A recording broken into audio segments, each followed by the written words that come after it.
Hello दोस्तों, आज के हम लोग इस लेक्चर में फिर से जियोग्राफी पर जो पिछले एग्जामों में क्वेश्चंस पूछे गए हैं हम उनको ही सॉल्व करेंगे और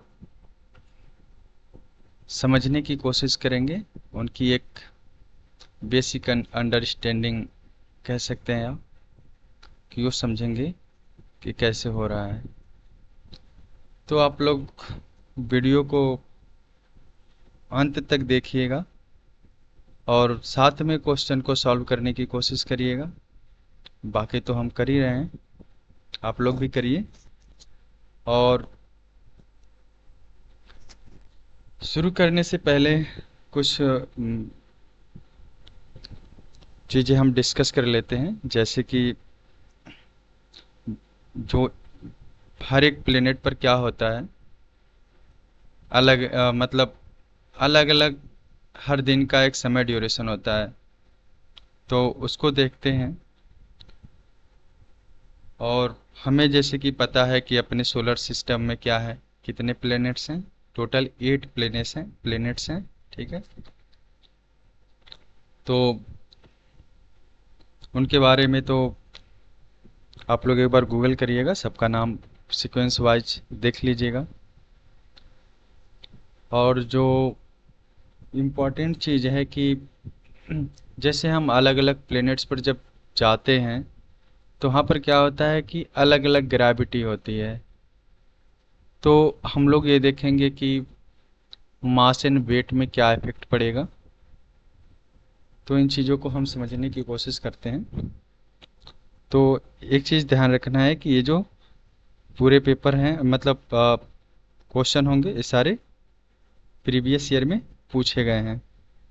ठीक है, तो ये चीज़ें ध्यान रखनी है। और अब हम क्वेश्चन को करते हैं।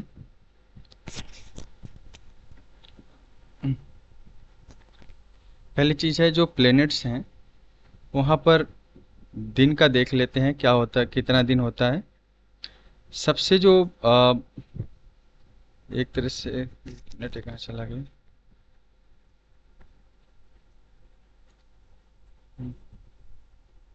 गड़बड़ हो गया, कहाँ चला गया। Blank, yes. तो हम लोग ये देखते हैं इधर क्या है, day on planet, day on planet देखेंगे कि ये चीज़ें देखेंगे कि कौन से प्लेनेट पर कितना दिन होता है। ठीक है, मतलब कितने घंटे का एक दिन होता है वहाँ का, वो देखेंगे। तो सबसे जो कम दिन होता है, कम समय का जो दिन, एक दिन होता है कम समय का आपका, वो होता है आपके जुपिटर पर। ठीक है, जुपिटर, जिसको हम क्या कहते हैं, बृहस्पति कहते हैं। यही होता है आपका 10 घंटे का एक दिन होता है। ठीक है, दूसरे नंबर पर आपका आता है, हम अब इसको हम पहले पर कर लेते हैं। दूसरे नंबर पर आपका आता है पृथ्वी, जिसको हम क्या कहते हैं, अर्थ कहते हैं। और यहाँ पर कितने समय का होता है एक दिन, हम लोग को पता है 24 आवर्स में क्या होता है, एक दिन होता है। तीसरे नंबर पर आपका मार्स को रखते हैं, मार्स को, जिसको हम मंगल कहते हैं। ये होता है 25 आवर्स पर डे। ठीक है, अब आपका आता है नेक्स्ट पर, यह है आपका मरकरी।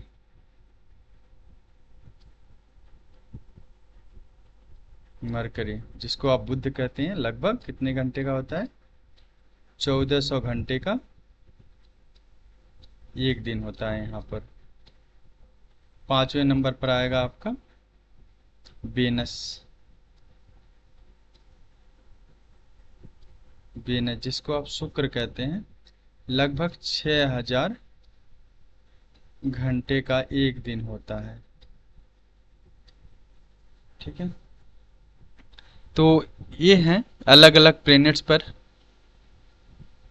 अलग अलग समय के हिसाब से दिन होता है। तो सबसे कम जो समय का दिन होता है वो होता है बृहस्पति ग्रह पर, 10 घंटे में उसका एक दिन होता है। पृथ्वी पर हम लोग को पता है 12 घंटे का दिन, 12 घंटे की रात होती है। और जो मंगल है वहाँ पर 25 घंटे का है। अप्रोक्सीमेट है ये, मतलब एग्जैक्ट नहीं है। 24 पॉइंट समथिंग आवर्स में एक दिन है मंगल ग्रह का।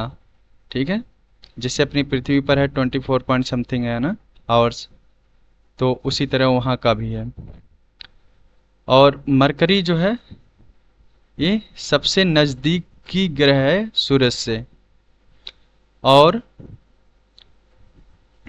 ये जो है 1400 घंटे का इसका एक दिन का है, तो ये ध्यान रखना है। और जो इन ग्रहों में जो सबसे गर्म ग्रह है उसका नाम क्या है? ये आपका वेनस है। ये गर्म ग्रह है, गर्म ग्रह। ठीक है, इसी वेनस को हम क्या कहते हैं? मॉर्निंग स्टार भी कहते हैं, भोर का तारा, सांझ का तारा।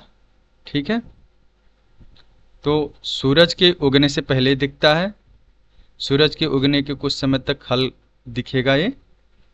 ठीक है, सूरज के अस्त होने के बाद दिखेगा, और रात में कभी भी दिख सकता है। तो ये इसे हम कहते हैं शुक्र, हिंदी में। इंग्लिश का ये वेनस है, और ये सबसे गर्म ग्रह है अपने सोलर सिस्टम का। तो एक चीज ये हो गई। अब क्या है कि इसी में हम बात कर लेते हैं। अब वेट एंड मास की बात कर लेते हैं, अब यहाँ पर आ ही गए हैं तो। अब हम देखते हैं कि पृथ्वी पर क्या है, जो जी की वैल्यू है आपकी, जो जी की वैल्यू है कितनी होती है? 9.81 मीटर पर सेकेंड स्क्वायर होती है। ठीक है। और यहाँ पर ये जो मंगल है, पृथ्वी का कितना होता है? जो ये अर्थ की वैल्यू है आपकी। ठीक है, यहाँ पर अलग होगा। ठीक है, और मून पर, मून क्या है? सैटेलाइट है, वहाँ पर अलग होगा। ध्यान रखिएगा कि सबसे जो बड़ी सैटेलाइट है वो किसके पास है? सैटेलाइट का मतलब होता है उपग्रह। तो सबसे बड़ी जो सैटेलाइट है उसके पास है, इसके ही पास है, जुपिटर के पास। इसके पास जो सैटेलाइट है उसकी साइज लगभग 8% जुपिटर के साइज से बड़ी है। ठीक है, बड़ी है वो।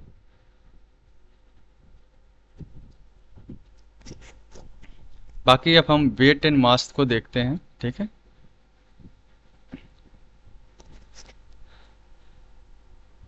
आप जब भी हम अर्थ की बात करते हैं तो इसकी जी की वैल्यू हम लोग को पता है 9.81 मीटर पर सेकेंड स्क्वायर है। ठीक है, तो अब क्या होता है, एक चीज वैल्यू है कि ये है आपका मास। ठीक है, दूसरा है आपका वेट, इसको हम भार कहते हैं, और इसको द्रव्यमान कहते हैं। ठीक है, एक चीज ध्यान रखनी है कि इसकी जो फार्मूला होता है ये आपका होता है यम जी होती है। ठीक है, हम मास को किससे डिनोट करते हैं? ये यम से करते हैं, और इसको हम डब्लू से करते हैं। ठीक है, तो ये जी जो है आपका ग्रेविटेशनल वैल्यू है।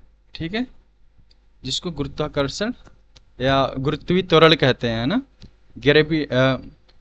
हाँ ग्रेविटेशनल वैल्यू है ये 9.81। ठीक है, मान लेते हैं कि आपका जो कोई एक मेटल है, या मतलब मान लीजिए कोई कुछ भी है, आपको अपना ही वजन मान लेते हैं।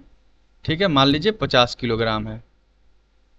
ठीक है, आपका ही वजन मानते हैं कि 50 किलोग्राम है। ठीक है, अगर कहता है कि भार बताओ पृथ्वी की सतह पर, ठीक है, तो क्या होगा, आप ये 50 गुणे कितना करेंगे, 9.81, या इसे अप्रोक्सीमेटली आप 10 मान लीजिए, क्योंकि कैलकुलेशन में दिक्कत होती है तो आप सीधे अप्रोक्सीमेट 10 मान लीजिए, तो आपका कितना हो जाएगा, ये 500 कितना किलोग्राम में था आपका वो, और ये मीटर पर सेकेंड स्क्वायर है।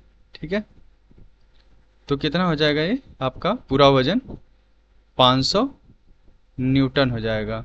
ठीक है, अब न्यूटन की बातें करते हैं तो एक चीज़ समझ लेते हैं कि आपका जो एक न्यूटन है, सॉरी ये गड़बड़ हो गया, एक न्यूटन है वो उसका क्या है, ये आपका किलोग्राम गुणे मीटर प्रति सेकेंड स्क्वायर। ठीक है, इसको हम क्या कहते हैं, न्यूटन कहते हैं। कन्वर्जन है, मतलब एक तरह से कह सकते हैं कि एक जो न्यूटन होता है ये मल्टीप्लिकेशन किसका है, मास का एंड एक्सेलरेशन का। ठीक है, तो आपका जो वैल्यू है पूरा न्यूटन में कन्वर्ट हो जाती है। तो हम लोग जो बात कर रहे थे वो ये है कि मास एंड भार का। तो भार में आपने एक चीज़ देखी है कि इसमें क्या है रोल, ग्रेविटेशनल वैल्यू का है, मतलब गुरुत्वीय त्वरण का है।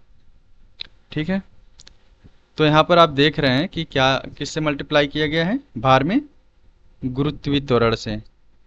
अब गुरुत्वीय त्वरण की क्या खास बात है, अलग अलग प्लेनेट पर क्या होगा, अलग अलग वैल्यू होगी इसकी, अलग अलग प्लेनेट पर अलग अलग वैल्यू होगी। ठीक है, अगर हम चंद्रमा पर चले जाते हैं तो कितना हो जाएगा, पृथ्वी का जो जी की वैल्यू है, हमने जी ई इसलिए लिखा है क्योंकि पृथ्वी का गुरुत्वीय त्वरण, मतलब गुरुत्वीय त्वरण पृथ्वी, ई मतलब पृथ्वी हो गई। ठीक है, इसका 6 जो मतलब पृथ्वी त्वरण का जो 1/6 पार्ट है ना, वहाँ पर मून पर काम करता है। तो इसका मतलब ये है कि अगर पृथ्वी पर आपका वजन 500 किलोग्राम है, सॉरी इतना जो भार है आपका 500 न्यूटन है।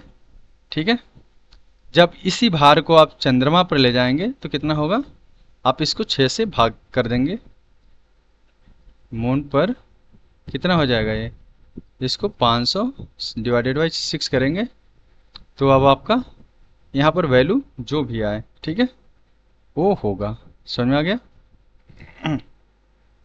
या आप ऐसे समझ सकते हैं कि अगर हमारी पृथ्वी पर कोई वस्तु का भार मान लीजिए 6 न्यूटन है, ठीक है, अगर हम उसको मून पर लेकर जाते हैं तो कितना हो जाएगा, ये तो 6 है, वहाँ पर ग्रेविटेशनल कितना काम करती है, 1/6, तो कितना हो जाएगा, 1 न्यूटन। ठीक है, ये क्या है, भार केवल चेंज होता है अलग अलग प्लेनेट पर, अलग अलग लोकेशन पर जाने पर। पृथ्वी से ऊपर जाएंगे तब भी जी की वैल्यू चेंज होगी और नीचे जाएंगे तब भी चेंज होगी। ठीक है, ये जो 9.81 है वो क्या है, आपके अर्थ के सरफेस पर है ये।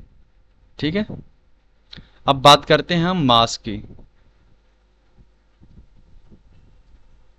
मास जो है आप इसको कहीं भी ले जाइए, एक फिक्स क्वांटिटी है ये। ठीक है, सॉरी ये जो क्या है, एक मास क्या है, एक अमाउंट है। ठीक है, क्वांटिटी का मतलब होता है जिसको आप गिन सकते हैं, और अमाउंट क्या होता है जिसको आप गिन नहीं सकते। ठीक है, तो एक क्या है, ये मान लीजिए एक अमाउंट है। ठीक है, तो क्या होगा, आप अगर ये 10 किलोग्राम है, ठीक है, पृथ्वी पर इसका वजन 10 किलोग्राम है, तो आप इसको चंद्रमा पर ले जाएं या मंगल ग्रह पर ले जाएं, किसी भी जगह पर ले जाएंगे आप, मास चेंज नहीं होता है। ठीक है, केवल जो चेंज होता है वो भार चेंज होता है, वो इसलिए होता है क्योंकि गुरुत्वीय त्वरण अलग अलग ग्रह पर अलग अलग होती है। ठीक है, उम्मीद है ये चीज़ें आप लोग को समझ में आई होगी। अब हम नेक्स्ट जो चीज़ है उसको डिस्कस करते हैं कि जो अपना ग्लोब है उसके बारे में थोड़ी सी बात करते हैं। ये है अपना एक ग्लोब है, पृथ्वी क्या है, झुकी हुई है। कितने डिग्री, 23.5 डिग्री की एक्सिस पर है। ठीक है। अब एक क्या होता है, पृथ्वी को काटो इसको इक्वेटर से, आप ये जो है इसे आप लैंगिट्यूड मान लो इस वाले को। ठीक है। या इसको हम हटा के थोड़ा सा सीधा एक गोला बना देते हैं, वो ज़्यादा समझ में आएगा।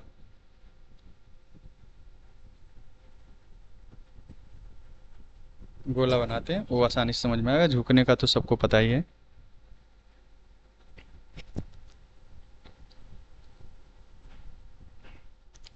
कलर चेंज करते हैं थोड़ा सा ढंग का, अब ठीक है।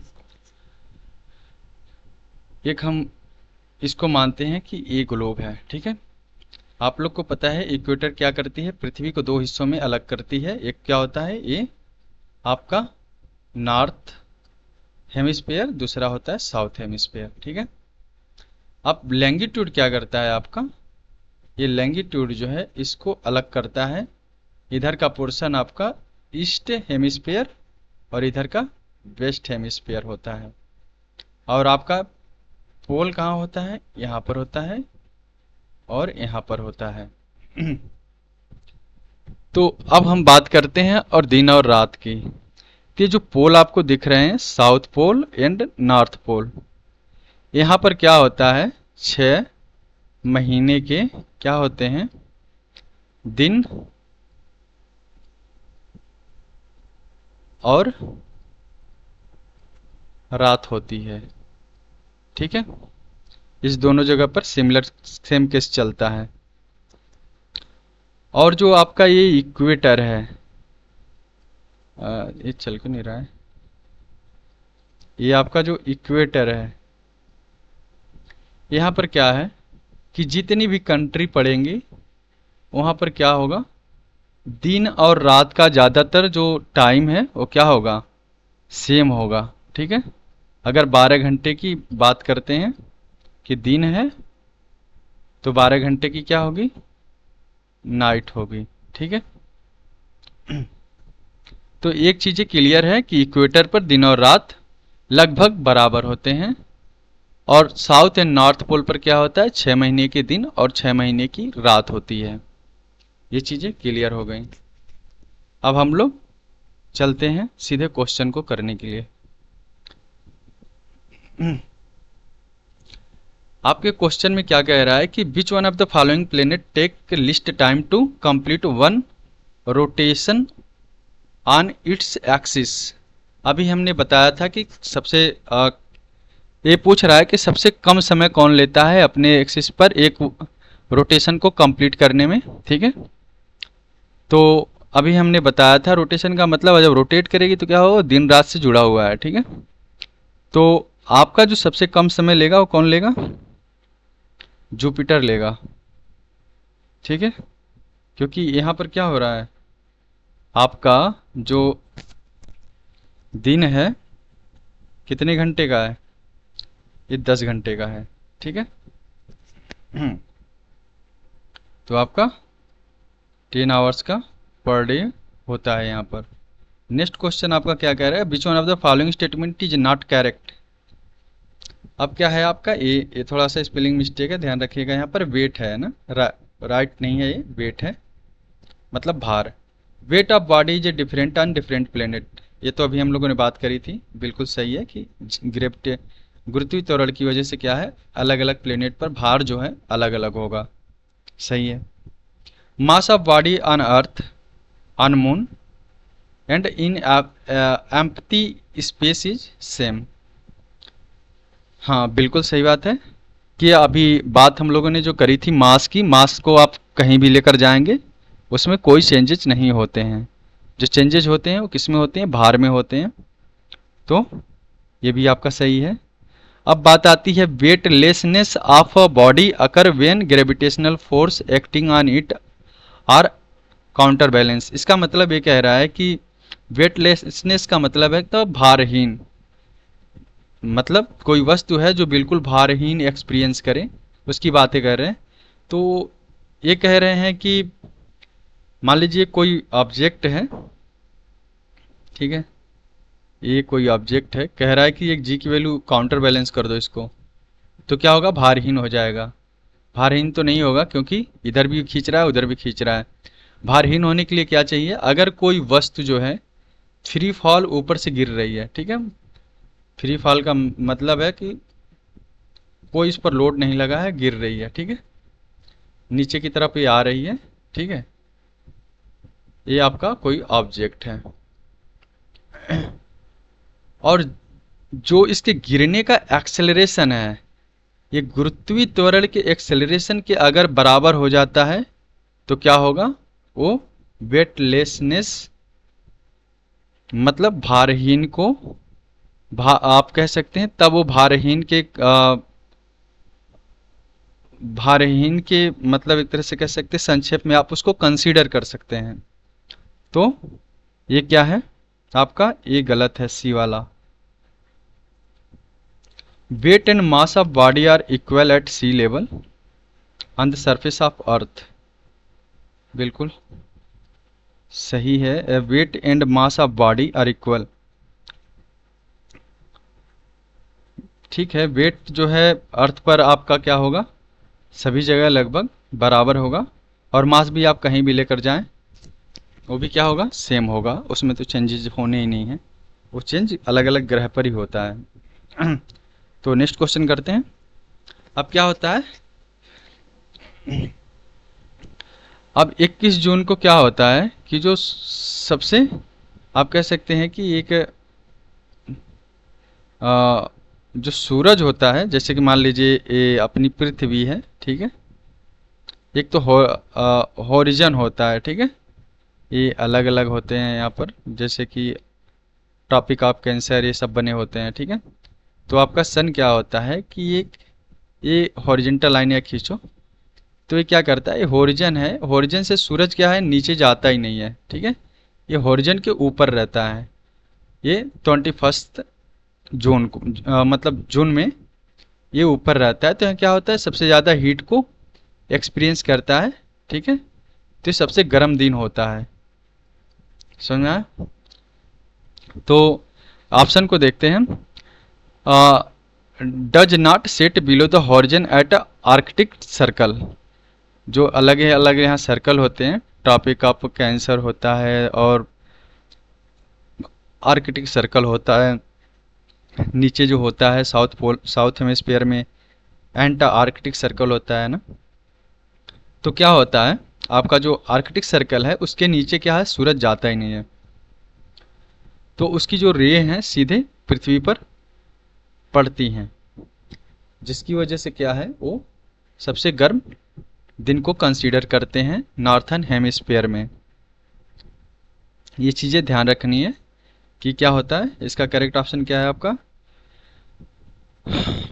जो सूरज है आपका आर्कटिक सर्कल मतलब हॉरिजन से नीचे नहीं जाता है, ठीक है। अगला क्वेश्चन क्या है, eclipse occur due to which optical phenomena, light की एक फिनोमिना है, वो क्या है, एक स्ट्रेट लाइन को फॉलो करती है, ठीक है, तो जो स्ट्रेट लाइन को फॉलो करती है उसको क्या कहते हैं, रेक्टिलिनियर प्रोपोगेशन कहते हैं, ठीक है। अब क्या होता है कि सूरज ने लाइट को एमिट किया, स्ट्रेटली जा रहा है, ठीक है, अब क्या होगा, बीच में क्या होगा, अगर जो ये सन है ये, ठीक है, ये क्या है आपका सन है, और ये है जो मून मान लीजिए, और यहाँ पर क्या हो गया आपका, ये अर्थ आ गया, ठीक है।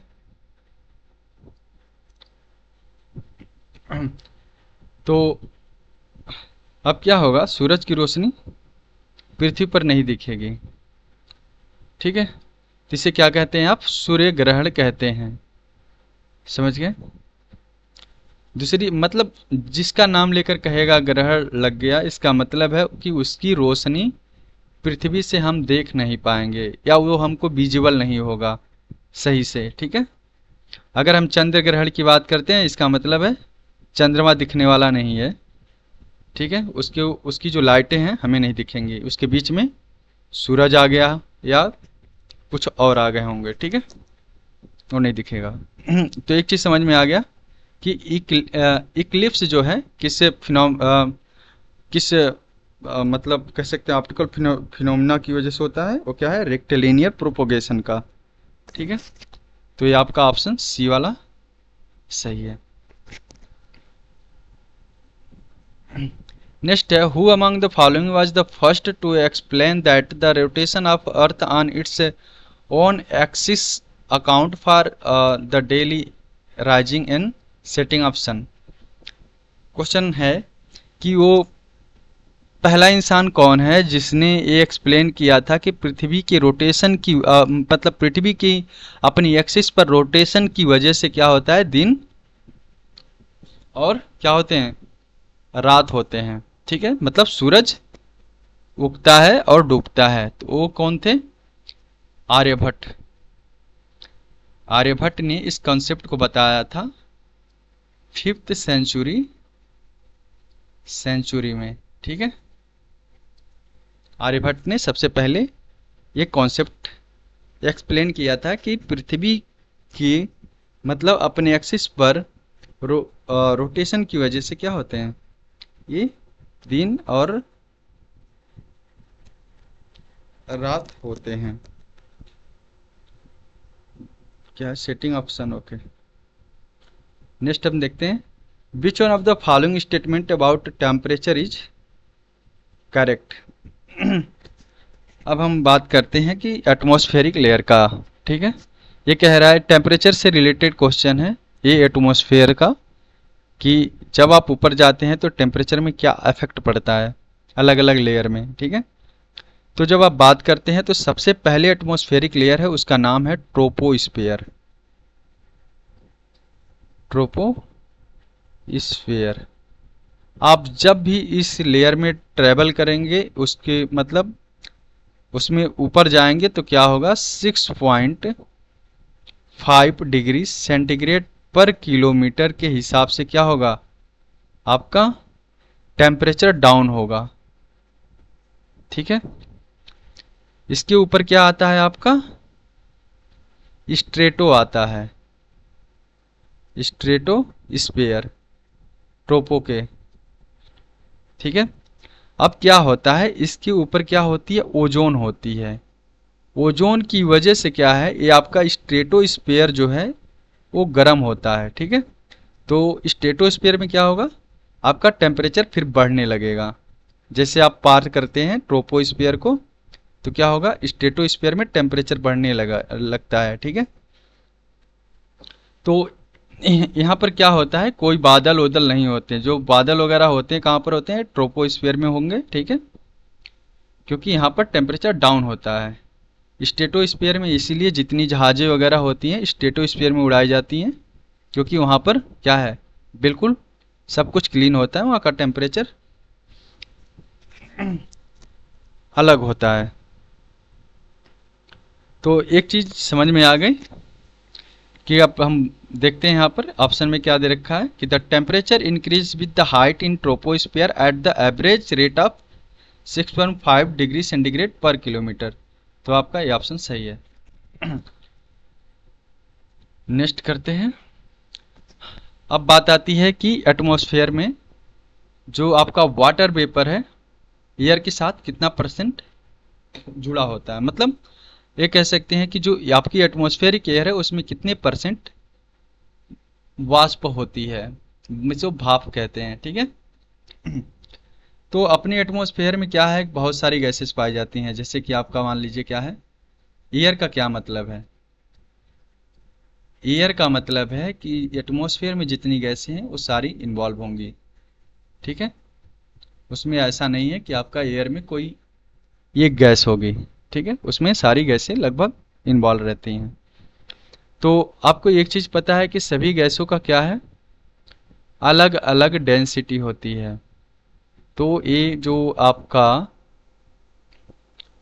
जो वेपर परसेंटेज है वो चेंज हो सकता है, वैसे जो एवरेज जो अमाउंट है वाटर वेपर का, वो है आपका 1%।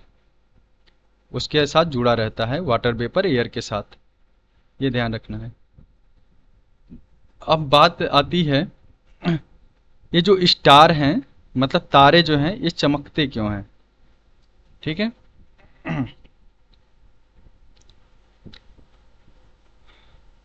तो ये जो चमकते क्या है कि देखो कि जो लाइट होती है, जो तारा है, इनकी जो लाइट होती है क्या होती है, अलग अलग जो एटमॉस्फेरिक गैसेज हैं उनसे पास होती है, ठीक है। तो हमको क्या है, ये टिमटिमाते हुए दिखाई देते हैं पृथ्वी से जब हम इनको देखते हैं। तो मान लीजिए आप यहाँ पर खड़े हैं, ठीक है। ये मान लो ये आप यहाँ पर हैं और आपका ये एटमॉस्फेयर है, और एटमॉस्फेयर में बहुत सारी गैसें हैं, सबकी डेंसिटी अलग अलग है, ठीक है। तो क्या होता है कि जब आपकी ये लाइट इधर पड़ती है ना, तो अलग अलग जो गैसों की डेंसिटी से जब पास होती है तो क्या होता है, ये जो लाइटें हैं वो बेंड होती हैं, जिसको हम क्या कहते हैं, रिफ्रैक्शन कहते हैं ना, रिफ्रैक्शन। तो उसकी वजह से क्या होता है कि ये हमको टिमटिमाते हुए दिखाई देते हैं, ठीक है। तो आपका ऑप्शन क्या है, ऑप्शन डी सही है, एटमॉस्फेरिक रिफ्रैक्शन ऑफ स्टारलाइट, ठीक है। नेक्स्ट करते हैं, the earth is at its maximum distance from the sun. अब हम बात करते हैं इस वाले क्वेश्चन में एफेलियन एंड पेरिहेलियन की। अब क्या होता है एफेलियन में, एफेलियन जब पृथ्वी और सूरज के बीच की जो दूरी है बहुत ज़्यादा होती है, ये तब कौन से डेट में होती है, ये 4 जुलाई होती है, ठीक है। ये एफेलियन का केस हो गया। 4 जुलाई को सूरज पृथ्वी से बहुत दूर होता है, मतलब पृथ्वी होती है, ठीक है। अब सबसे नज़दीक कब होती है, ये जनवरी मंथ में होती है, ठीक है। उसको क्या कहते हैं, अफेलियन कहते हैं, पेरीहेलियन कहते हैं, सॉरी पेरीहेलियन। तो ये ध्यान रखिए, पेरीहेलियन जो जनवरी में होता है, एफेलियन जो है 4 जुलाई को होता है। अब बात आती है कि 1 degree of the circumference of earth measure. तो एक चीज़ है सबसे पहले कि हम ये समझते हैं कि मान लीजिए आप, ये आपका, हम यहाँ पर हैं, हमें अब क्या करना है कि सरकमफ्रेंस बनाना है पृथ्वी का, ठीक है। ये मान लीजिए कि ये पूरा एक सर्कल है, ये पूरी पृथ्वी है। पृथ्वी का जो पूरा सरकमफ्रेंस है, आप जब इसको मेजर करेंगे तो ये लगभग पड़ेगा आपका 40,075 किलोमीटर, ठीक है। और आपको एक चीज़ पता है कि जब यहाँ से आपने शुरू किया 0 से, तो 90, 180, बाकी ये जब घूम जाएंगे तो पूरा कितने डिग्री हो जाएगा, 360 डिग्री, ठीक है। तो अब क्या होगा, जब आप पर डिग्री आप देखना चाहते हैं कि कितना किलोमीटर है सरकमफ्रेंस का, तो आप इसको 360 से जब भाग देंगे तो आप पाएंगे क्या, 111 किलोमीटर, ठीक है, किलोमीटर पर डिग्री।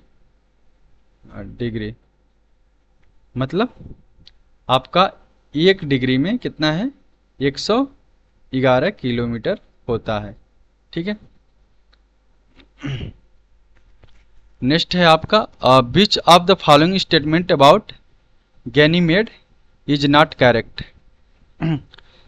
तो गैनीमेड बताते हैं ये जुपिटर का एक क्या है, मतलब बृहस्पति ग्रह पर ये सबसे बड़ा एक सैटेलाइट है, मतलब उपग्रह है, ठीक है।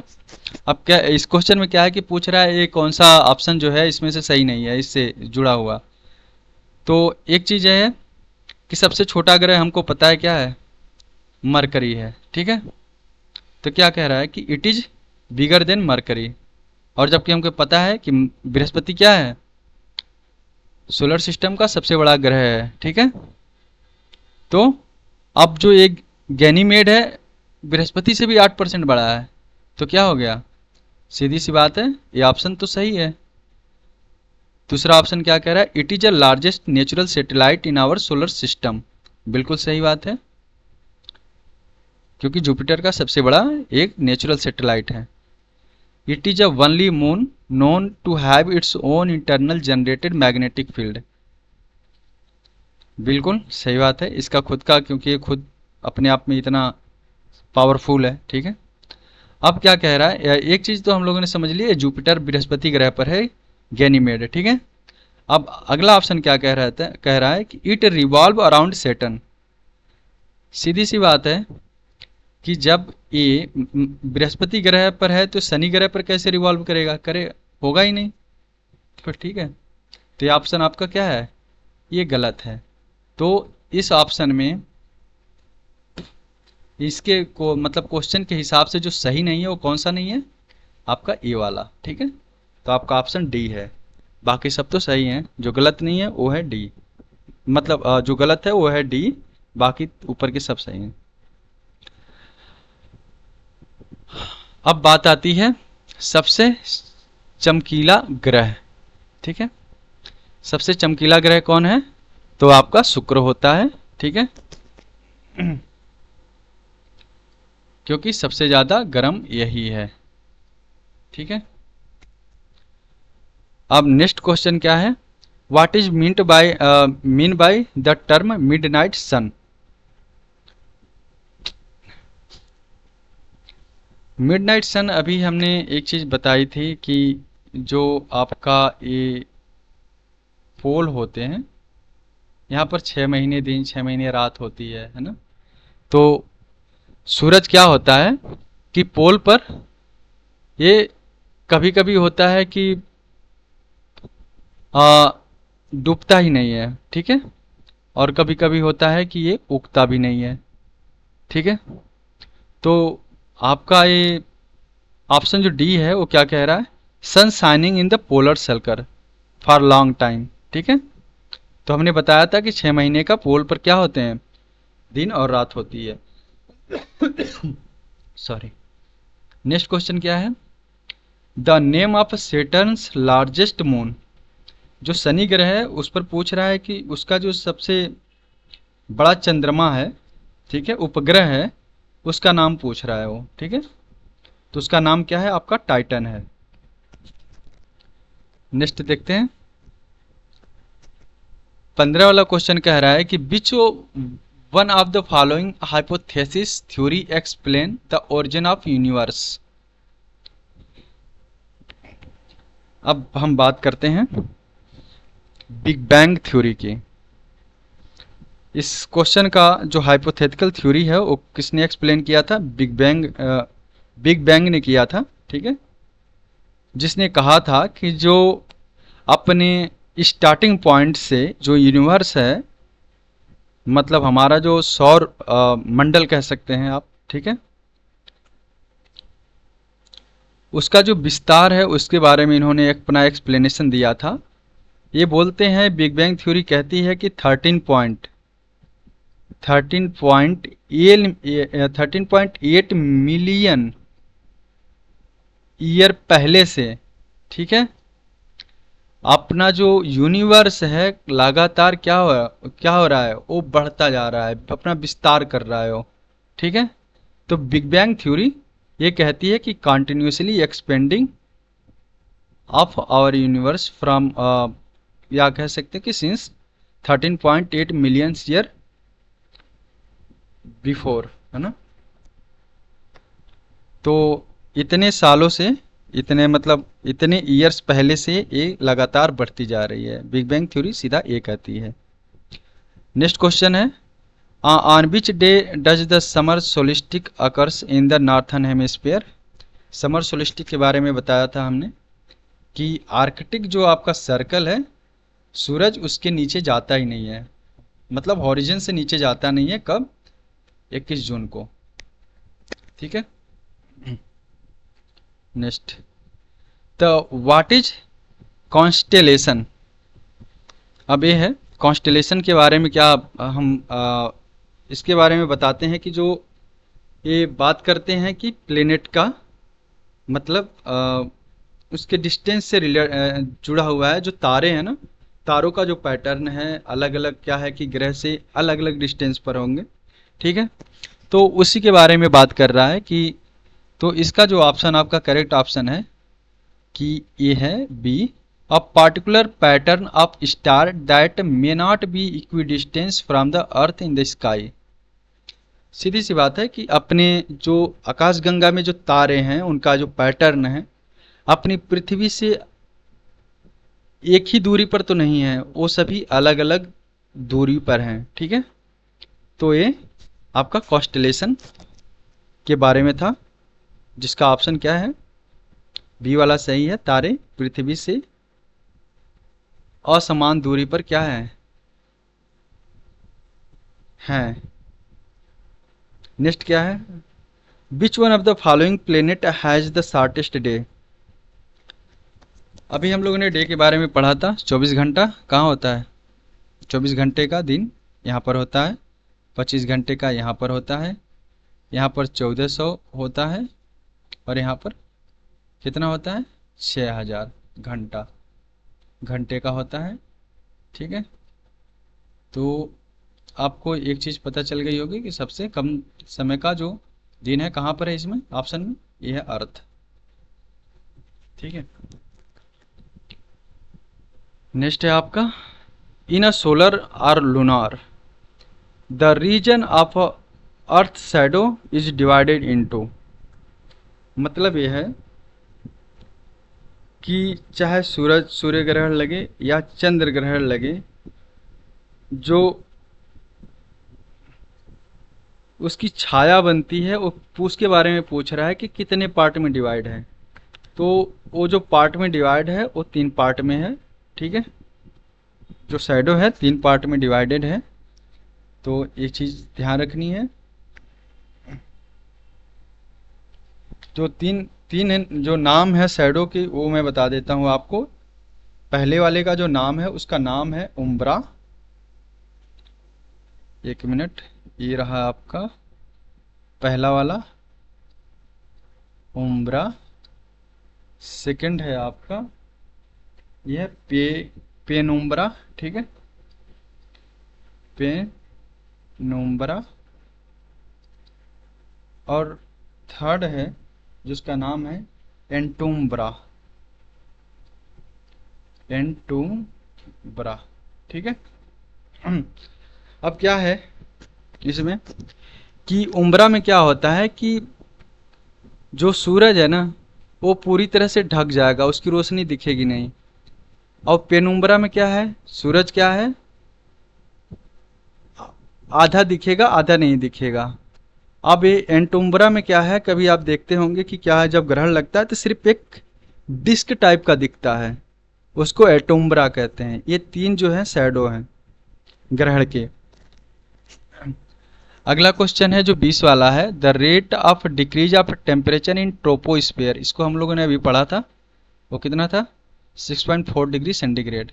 ठीक है, 21 वाला क्या है, rate of decrease of planet है, एक्चुअली ये पियांट गलती से हो गया है, revolving around the sun.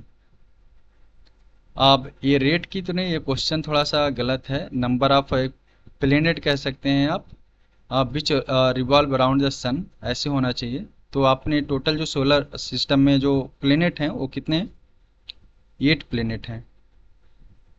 Next question है, day and night are equal at. तो हम लोग स्टार्टिंग में डिस्कस करे हैं कि जो आप ग्लोब देखते हैं इक्वेटर जो है वहाँ पर अप्रोक्सीमेटली क्या होता है, डे एंड नाइट है both are equal at the equator. Okay, मतलब इक्वेटर पर जो है दिन और रात लगभग बराबर होते हैं, थोड़ा बहुत वेरिएशन हो सकता है। अगला क्वेश्चन कहता है कि the earth is a nearest to sun on. अभी हमने एफेलियन एंड पेरिहेलियन की जब बात करी थी तो बताया था आपको पृथ्वी कब दूर होती है उसे एफेलियन कहते हैं, जब नज़दीक होती है उसे पेरिहेलियन कहते हैं।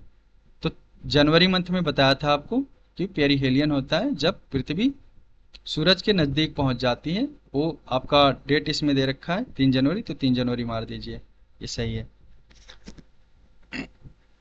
नेक्स्ट नेक्स्ट क्वेश्चन है विच one of the following planet do not have a satellite. सबसे हल्का ग्रह मरकरी, सबसे नज़दीक सूरज से ग्रह मरकरी, और वह ग्रह जिसके पास कोई सैटेलाइट नहीं है उसका ग्रह, उसका नाम भी मरकरी। तो ये है अपना मरकरी, ठीक है, जिसको हम बुध कहते हैं। 25 वाला क्या है, how many degree does the earth rotate about its own axis in 1 hour. ठीक है, हमने बात करी थी एक बार कि एक पूछ रहा है कि अपनी जो पृथ्वी है 1 डिग्री में, मतलब 1 घंटे में कितने डिग्री मूव करती है। तो हम लोगों ने पढ़ा था 1 डिग्री में कितना मिनट होता है, 4 मिनट। ठीक है, अब क्या है 15 डिग्री में कितना हो जाएगा, 60 मिनट, मतलब सीधा 1 घंटा। तो आपका ऑप्शन क्या है, बी वाला सही है। 15 डिग्री में क्या होगा, पूरा 1 घंटा मतलब रोटेट करेगी, मतलब 15 डिग्री में 1 घंटे का रोटेशन होगा ना। या एक घंटे में कितने डिग्री रोटेट करेगी, 15 डिग्री। ठीक है, नेक्स्ट क्वेश्चन क्या है कि the object the sign in the night sky are known as. अब रात में जो आसमान में क्या कह रहा है कि द ऑब्जेक्ट, जो ऑब्जेक्ट रात में क्या होता है साइन करते हैं उनके बारे में पूछ रहा है। तो उसको हम क्या कहते हैं, उसका नाम जो होता है सेलेस्टियल बॉडी कहते हैं उसको।